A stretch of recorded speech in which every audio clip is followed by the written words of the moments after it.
O aumento da dívida pública, que sobe todo ano em valor em reais, é a justificativa que o governo Temer encontrou para aprovar a PEC 241, que é a PEC que congela os investimentos nas áreas sociais do Brasil. Ou seja, tira dinheiro de quem mais precisa. Sejam bem-vindos ao canal Notícias Comentadas. A gente vai comentar então essa notícia com um contexto mais abrangente para que você entenda de fato o que está acontecendo no Brasil. Lembrando que nós não temos censura, você pode ficar à vontade para fazer seu comentário. Eu vou aproveitar esse vídeo para comentar aqui a opinião do nosso leitor e agradecer também aí os comentários aqui do Marcos Menezes. Tudo bem, Marcos? Vamos lá, vou aqui nesse vídeo tratar de duas coisas que você comentou aqui. A primeira que você comentou 1 hora atrás, olha só como nós estamos respondendo isso aqui rapidamente. Foi gastando mais que podia que fez o Brasil entrar nessa crise e a Dilma teve que pedalar para disfarçar a saúde financeira do país. Essa é uma afirmação sua. E depois, juros e amortizações são pagamento pelo dinheiro emprestado. Só se pede dinheiro emprestado quando a gestão é temerária. Bom, essa primeira afirmação aqui, você vai entender no decorrer do vídeo. Mas essa segunda aqui a gente já pode responder logo. Veja bem, se você tem um gestor de uma empresa, se você tem uma empresa e você tem lá um gestor, se esse gestor ele pode ganhar dinheiro da seguinte forma: você acerta com o banco lá, olha, vou pedir grana emprestada, a empresa tem como pagar, e daí acerta lá para ganhar alguma propina, alguma coisa, algum benefício, né? Só que assim, a saúde financeira da empresa que você está gerindo, ela está boa. Então, como é que você vai justificar que precisa de um empréstimo? Adivinha o que se faz? Você quebra a empresa, você começa a fazer com que a empresa tenha prejuízo. Ou então você inventa algum investimento, alguma coisa. Tem que fazer a empresa ter que pegar dinheiro emprestado. E nesse movimento, quem sabe você leva uma ponta aí. Né? E como é que a gente sabe que aconteceu isso ou não? É quando a gente percebe que um governo ele preza mais essa questão das boas relações com os bancos e ter lá e tal, do que investir na sua própria produção. Isso é uma característica muito forte que foi do governo Fernando Henrique Cardoso, o governo do PSDB. O governo, aliás, do Fernando Henrique para trás, que eram governos extremamente baseados em viver tentando criar condições para atrair investidores e empresas externas. Aí não conseguia pedir dinheiro emprestado e dizer que estava bom, não sei o quê, mas na verdade são governos que nunca investiram de fato na produção própria. Eles é uma espécie de complexo de inferioridade. Eles não acreditavam que eles conseguiriam produzir e criar eles mesmos a riqueza. Então eles ficavam ali pedindo esmola e fazendo aquela carinha de choro lá para os países da Europa, e os países dos Estados Unidos e outros países de primeiro mundo, para ver se eles tinham pena e aí investiriam no país. Só que no mundo do capital, no mundo do lucro, pena, misericórdia são coisas que não contam muito. Inclusive muita gente morre. Quer dizer, algo que não se tem aí é compaixão, pena, não existe isso. Pois bem, antes de falar sobre a PEC, porque a PEC está limitando o gasto público, né? É preciso, ele fala em limitar a dívida pública, é preciso entender então o que é dívida pública. E aí eu vou apontar aqui para vocês, eu não vou fazer o vídeo que é para a gente ter uma opinião mais diversificada aqui. Eu peguei já assisti aqui o da Universidade Financeira, aqui desse rapaz, que eu não sei agora o nome dele, ele fala dívida pública, entenda tudo sobre dívida pública. Eu aconselho você a assistir esse vídeo, e até agradeço aqui o Pedro Vieira, tá bem aqui na frente, Pedro Vieira, eu não estou sabendo o nome do cara. Mas bom, a gente não é perfeito.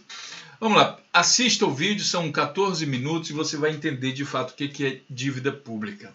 Mas, de forma resumida, a dívida pública é aquilo que nós falamos aqui mesmo também no vídeo da PEC, né, os gastos com saúde, com educação, com saneamento, com meio ambiente e com tudo que o governo tem que gastar. O governo ele tem receitas e tem despesas. E a dívida pública são essas despesas aí. Né, na verdade, a dívida é aquela parte que o governo não conseguiu pagar naquele momento. Então, isso daí pode crescer, diminuir, pode acabar, pode, sei lá.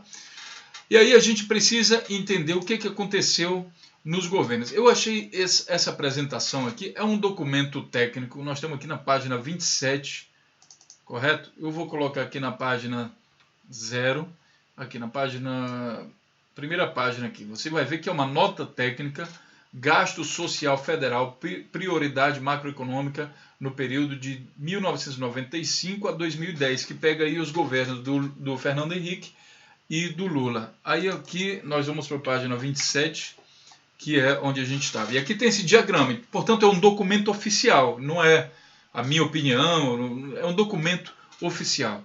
E daí ele diz aqui o seguinte, aqui tem a evolução, a trajetória do gasto social federal de 95 a 2010. Lembrando que aqui em 2003 é o governo Lula. Então ele diz o seguinte, olha, a dívida pública aqui em azul é em percentual do PIB e aqui em vermelho é em bilhões. E é muito interessante você entender isso, porque quem prega, por exemplo, nessa primeira site aqui, na primeira notícia, que ele fala dívida pública sobe 2,77 em junho. Ele está falando aqui de valores em reais e não em relação ao PIB. Tá? Pense o seguinte, uma coisa é você ter um gasto, digamos que seu gasto seja, sei lá, de R$1.000 por mês. E aí o seu ganho, você tem um salário de R$2.000 por mês. Então é isso aí. Mas de repente você foi promovido na sua empresa, você começou a ganhar mais dinheiro. Então agora você não ganha mais R$2.000 por mês, você ganha R$20.000 por mês. E daí, muito provavelmente, você vai aumentar o quê? Os seus gastos, porque você ganha mais. Então existe uma diferença entre você falar que os seus gastos aumentaram em volume de reais ou em relação ao que você ganha. Essa é a diferença. Dependendo da intenção de quem está publicando, se ele quer te prejudicar, ele vai falar assim, olha, você aumentou seus gastos. Né? Mas se ele não quer te prejudicar, ele vai dizer, olha, os seus gastos em relação aos seus ganhos diminuíram. E é isso que a gente vê aqui na mídia, uma manipulação da informação, e é preciso ficar atento a esse detalhe, que ele muda todo o conceito. Nesse slide aqui do IPEA, ele faz as duas comparações. Aqui em vermelho, você tem os gastos, a evolução dos gastos que realmente cresceu em valores em reais, ou seja, em bilhões de reais. Eles cresceram de fato. Mas aqui em percentual do PIB, eles não cresceram tanto assim. Você está vendo aqui, olha, 11,4% e foi até 15,5% no final do governo Lula. Não cresceram tanto assim. Agora, no crescimento do PIB, sim, eles cresceram bastante. E aqui ele diz o seguinte, nesse primeiro slide, ele diz, apesar da aceleração do crescimento do gasto social federal após 2004, o percentual do PIB não cresceu, que é esse período aqui que ele está vendo, depois de 2004, aqui 2005 até 2009, o percentual não cresceu. Agora, por que houve esse crescimento aqui? Aí você tem que ver aqui na próxima slide. Bom, maiores taxas de crescimento da economia brasileira permitiram acomodar melhor o crescimento do gasto social federal. O Brasil tinha mais dinheiro em caixa, por isso que permitiu ele aumentar o seu crescimento também, o valor que foi investido com gasto social. Isso você pode ver lá no crescimento do PIB também. Maior crescimento da economia brasileira. Você vai ver bem aqui, ó, no próximo slide. Você vê aqui, nesse slide, que houve um crescimento do PIB, daqui no governo do Lula, né, a partir de 2003, um crescimento extremamente grande aqui do PIB. O fato de ter mais dinheiro em caixa, conseguir arrecadar mais, fez com que o governo se confiasse, ok, agora eu posso então investir mais com gasto social. Porque afinal de contas, qual é o objetivo da existência de um governo? Não é exatamente isso? Não é melhorar a qualidade de vida das pessoas? Provavelmente sim, né? Essa é a função da existência do governo. Com a crise de 2009, a economia freou.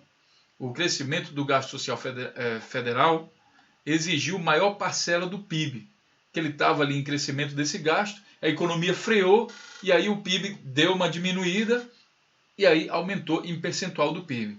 E aqui o IPEA também diz o seguinte, com a retomada do crescimento de 2010, novos aumentos reais no gasto social não exigiram novos aumentos no percentual do PIB. Então ele aumentou, olha, a quantidade aqui de 516 bilhões de reais, aumentou até 638, mas isso não elevou tanto assim em relação ao PIB.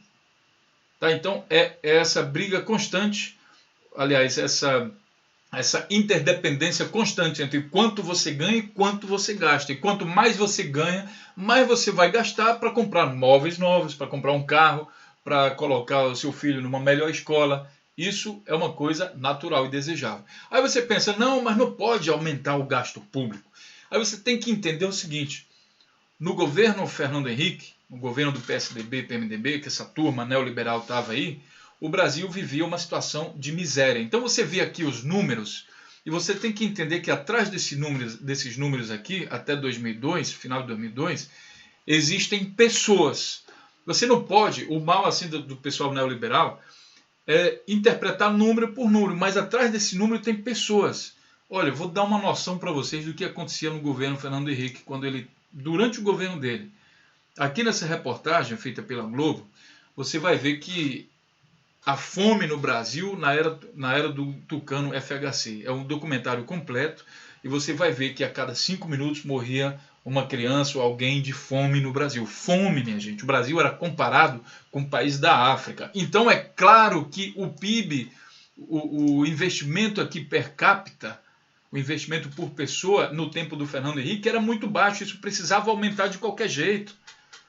Qualquer governo que comece a ganhar mais dinheiro, ele fatalmente tem a obrigação de aumentar os gastos com a questão social. É o objetivo da existência do governo, melhorar a qualidade de vida das pessoas. No tempo do Fernando Henrique, quando o PIB foi lá para baixo, ele não é que ele estabilizou, é que ele quebrou o Brasil mais de 3 vezes. E o PIB do Brasil era constantemente indo para baixo. Olha, de 97 até 99, em 2 anos, ele foi acelerado o negócio, foi uma queda brusca. Depois deu um pequeno crescimento de 99 a 2002, aí depois ele caiu mais até aqui em 2002, de 99 até 2000.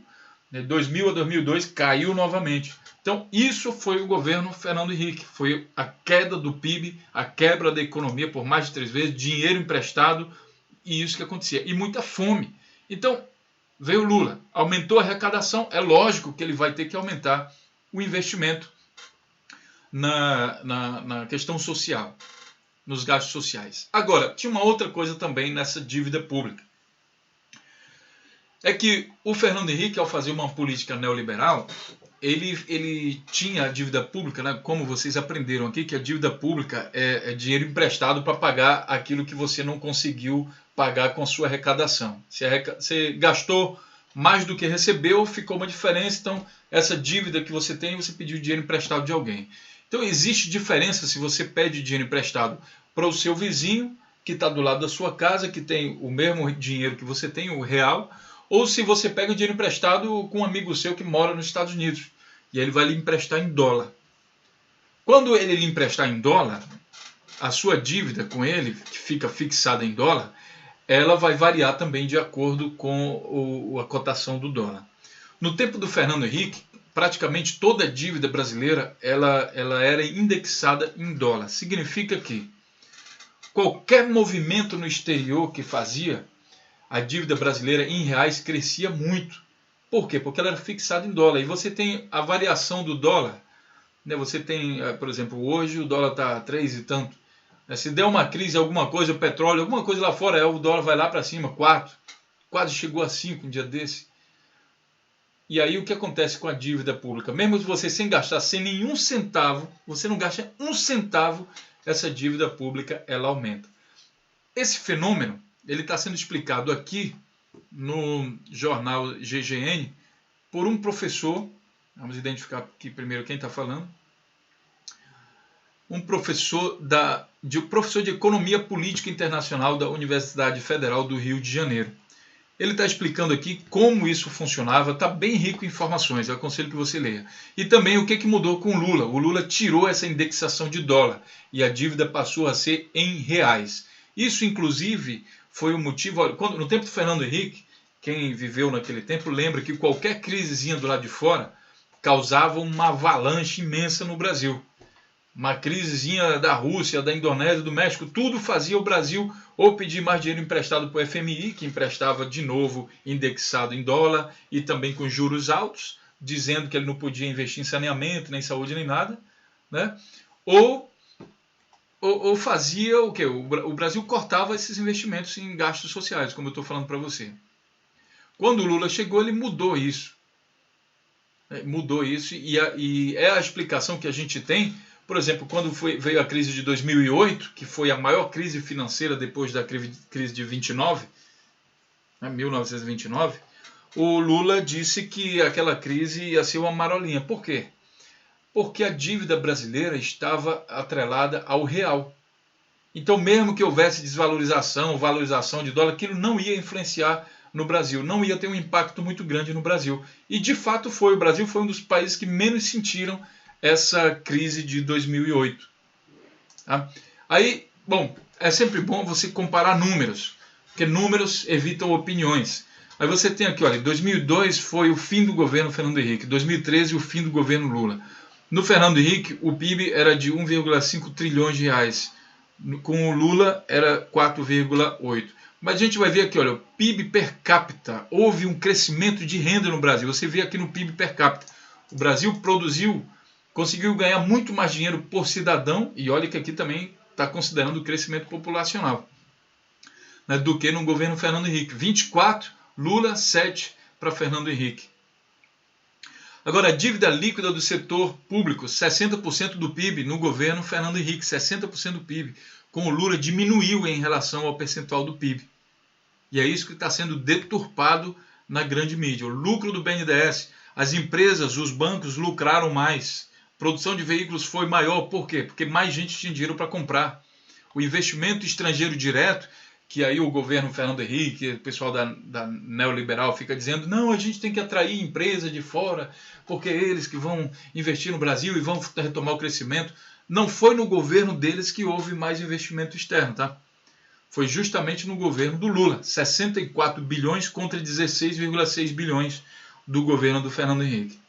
As reservas internacionais, aí porque tem muita gente que diz assim, não, o Lula só conseguiu investir tanto dinheiro porque ele deixou o Brasil em dívida.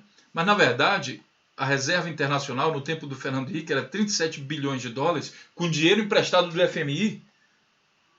Né? Aí o Lula veio, pagou o FMI e ainda deixou lá no caixa 375,8 bilhões de dólares. 10 vezes mais. Então não foi que ele pediu dinheiro emprestado de ninguém. Ele fez o Brasil produzir mais. A Bovespa, o índice cresceu, gerou-se mais emprego no governo Lula, enfim, taxa de desemprego diminuiu. Só que o que você vê mais? Não, a gente tem que nesse outro link aqui, ó, dívida pública do Brasil, FPA de fato. Esse site eu achei interessante, porque ele faz uma comparação também interessante. Aí você tem aqui o valor nominal da dívida e a dívida em relação ao PIB. Você tem aqui, olha, com o Fernando Henrique, o valor nominal, a quantidade em reais, aumentou 482%, e em relação ao PIB também aumentou 104%. Já no governo Lula, ano a ano aqui, o valor nominal, ou seja, a quantidade em reais, realmente aumentou, e isso tem sido explorado pela mídia, que diz que o governo Lula aumentou a dívida pública brasileira, mas em relação ao PIB, ele diminuiu. Você entende? Por que o Lula gastou mais? Porque ele tinha mais dinheiro para gastar. Por que ele tinha mais dinheiro para gastar? Porque ele investia no Brasil em produção nacional. Isso os dados, os números apontam. Aí, isso gera, por exemplo, essa notícia ela é bem antiga, 98. Olha o site da UOL como era, Folha de São Paulo. Ainda muito simples. Vou deixar aqui todos os links para que vocês possam pesquisar. A dívida pública dobrou em apenas 3 anos de gestão de Fernando Henrique, como mostra os resultados da conta pública até 97 divulgados ontem. Então ele fala aqui da dívida pública em 306,4 bilhões em 97. Para ver se isso aqui tem um respaldo, a gente vai comparar. Olha, 97 ele ficou aqui em 308,4. Então está assim muito próximo do que foi publicado aqui também na Folha de São Paulo. Por isso que eu citei aqui isso aqui como uma informação. Correto? Bom, só que a gente sabe que por que Por que estão querendo quebrar o Brasil? Né? Você vê que por que está querendo quebrar? Essa PEC ela vai diminuir aí o investimento no gasto social, provavelmente quebra o SUS, quebra alguns serviços, não tem mais investimento em saneamento, né? Porque o que tem agora não é suficiente. Se você investir em saneamento, você tem que quebrar o SUS ou quebrar alguma outra coisa, porque ele limita o gasto público, mas não limita os juros da dívida. Então, o que levaria um governo a fazer tal coisa? O que vocês acham? E eu vou dizer para vocês que aqui tem muito dinheiro envolvido nesse processo. Existe muito interesse, por exemplo, na privatização de empresas como Petrobras. Aí você já vai xingar de lá, você que é da direita, vai dizer, mas como é que pode ir? Isso é um absurdo, não sei o quê. Bom, a questão é que se o país está bom, se a economia vai bem, como é que você justifica a venda de suas empresas? Você tem uma casa, aí você está lá e você tem algumas empresas, e daí, sei lá, você está bem de economia, está ganhando bem, suas empresas estão lucrando e tal. Como é que você, por que você venderia a sua empresa? Na verdade, você não venderia, né? Você fortaleceria mais ainda a empresa, investiria mais nela. Então, para que você consiga ter desculpa, ter algum argumento para vender a empresa, é preciso que a sua economia própria vá mal. E é isso que estão fazendo no Brasil hoje.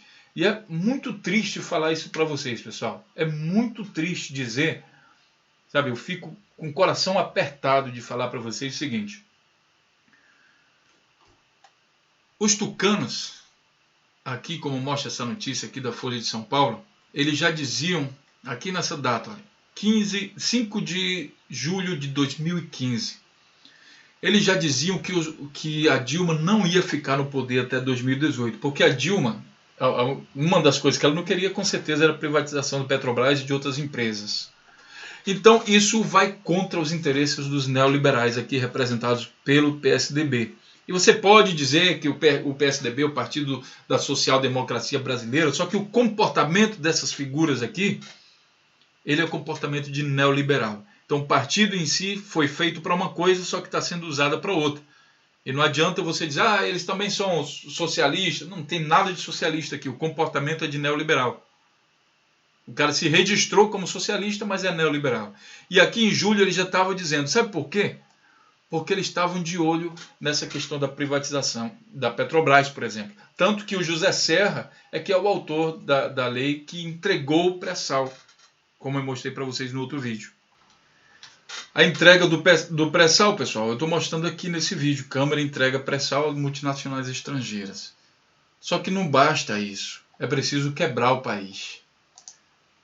Temer pode quebrar saúde e educação. É preciso quebrar o país, pessoal. É preciso entender isso. Nesse outro vídeo aqui, eu estou mostrando a vocês uma sequência de notícias onde o governo Temer, o governo neoliberal do PMDB e PSDB, o governo Aécio, Fernando Henrique e Temer, estão cortando investimentos do governo, dinheiro que o Brasil ganhou já atrás. Estão cortando em todas as áreas sociais. É preciso criar miséria. Sabe por que é preciso criar miséria, pessoal? Porque somente quando o Brasil estiver passando fome de novo a cada 5 minutos, como foi aqui no governo Fernando Henrique, é que eles vão ter argumentos suficientes para privatizar a Petrobras. Porque eles vão dizer, olha, a gente não tem mais grana, o Estado está pequeno do jeito que a gente queria e agora a gente não tem mais grana para pagar nossas dívidas. Então, é aí que eles vão dar o passo para privatizar a Petrobras. Aí você acha que é exagerado e não sei o quê, o oráculo está exagerando nessa argumentação, como é que fala uma coisa dessa? Isso seria um absurdo demais. Eu também acho que foi um absurdo muito grande os grandes do petróleo, principalmente os americanos, inventarem uma mentira sobre o Saddam Hussein e fazer a guerra lá no Iraque. Eu também acho um absurdo que eles constantemente, historicamente, esse pessoal do petróleo, criarem várias guerras espalhadas pelo mundo para conseguir mais e mais petróleo. Mas você acha que é porque ele está com problema de saúde pública dele, não sei o quê? Não, pessoal, é por causa de um fator chamado ambição. O camarada já é rico, mas para ele ser mais rico, ele tem que deixar você ferrado. Aí dá a sensação de maior riqueza.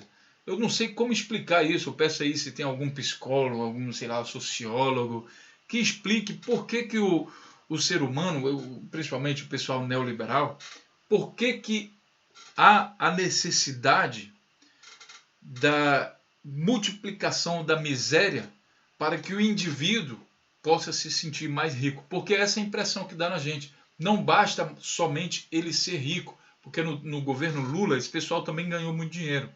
Eles têm que quebrar o país. E sabe o que é pior? Quando eles conseguirem quebrar o país, eles vão chegar a essa conclusão aqui. Ó. E aí eu vou finalizar o vídeo. A privatização das estatais nunca resolveu o problema da dívida pública. Fernando Henrique, quem defende isso hoje, que é o Temer, junto com o PSDB, eles já fizeram essa receita no passado. Eles venderam a Vale do Rio Doce por 3 bilhões quando ela valia 93 e financiaram com dinheiro público. O camarada que comprou, que era amigo do Fernando Henrique, não precisou desembolsar um centavo. Ele pegou toda a grana do BNDES, só fez assinar documento, de repente a Vale do Rio Doce passou a ser deles. Então, e mesmo vendendo, porque olha assim, a dívida pública estava crescendo, era 50 bi, aí venderam a Vale do Rio Doce por 3 bi. Não fez nem cócega na dívida. Ou seja, a privatização dessas estatais não vai resolver o problema. Só que vai criar ricos cada vez mais ricos e pobres cada vez mais miseráveis. Você se importa? Comente aí no vídeo e a gente se vê então no próximo vídeo.